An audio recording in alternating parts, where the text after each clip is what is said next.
What's up guys, welcome to your 21st Python tutorial. In this tutorial I'm going to be covering else and else if statements. Now in the last tutorial I told you guys, alright, an if statement is pretty much a test, and if the test is true, do this, but if it's false, don't do anything. Well, in this tutorial I'm going to show you guys how to execute a piece of code if it's false. So this is called the else syntax, and let me show you guys how this works. Literally the easiest thing you're ever going to learn in your life. Just go ahead and write else, semicolon, then write your test condition.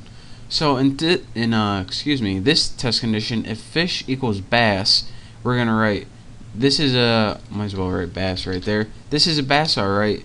Else, print, let's go ahead, I don't know what this is. So here's what's going to happen. Fish equals tuna right now. It's going to test if it equals bass, which it doesn't. So it's not going to print this at all. So once it went through this option and saw that this wasn't false, or this wasn't true, it's going to go to this. And this is kind of the default statement. So once it does this and this doesn't execute, you're going to give it another choice. Do this instead.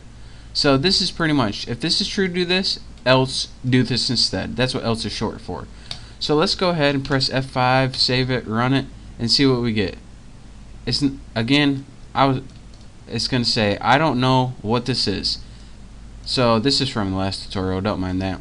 So it's going to say, I don't know what this is. And let's see why that was.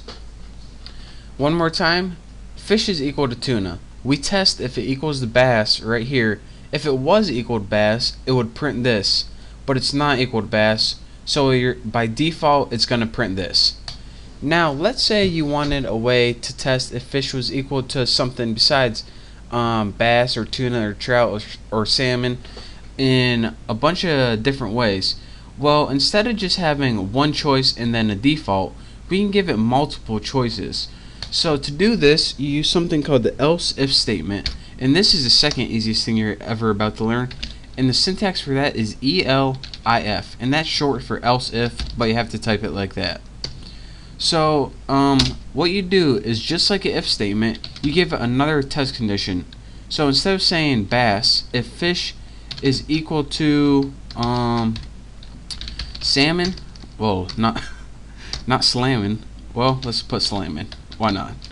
If fish is equal to slamming, go ahead and put your semicolon and print, I hope I don't get salmonella poisoning.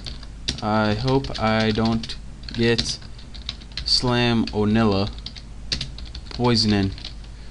Good enough.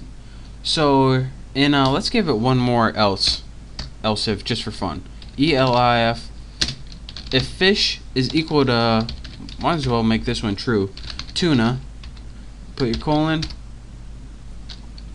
What are we gonna print? Let's put easy there, tuna boat.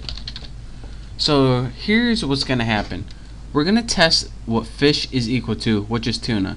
It's going to say, first I'm going to test it the bass. It's false, so I'm not going to run this piece of code at all. Next, I'm going to test it to salmon or slammin'. It's false, so I'm not going to run this piece of code at all. Next, I'm going to test it to tuna. Whoa, whoa, whoa. Look at what we got here, a true statement. So I'm going to print this right here. Easy there, tuna boat. So let's see what happens. Press F5 and run it. It says easy there, tuna boat. So pretty much the only condition that was true is this. So the only block of code it ran was this. But if we change this, say spelled that wrong, then it's going to run through all these options and it's going to come to your else statement. So change this tuna to something else like trout, and then type F5 and it's going to say, I don't know what this is. And what happened in this case is it ran through all of these. None of these tests, bass, salmon, trout, were true. It was actually tuna. So it went to your default.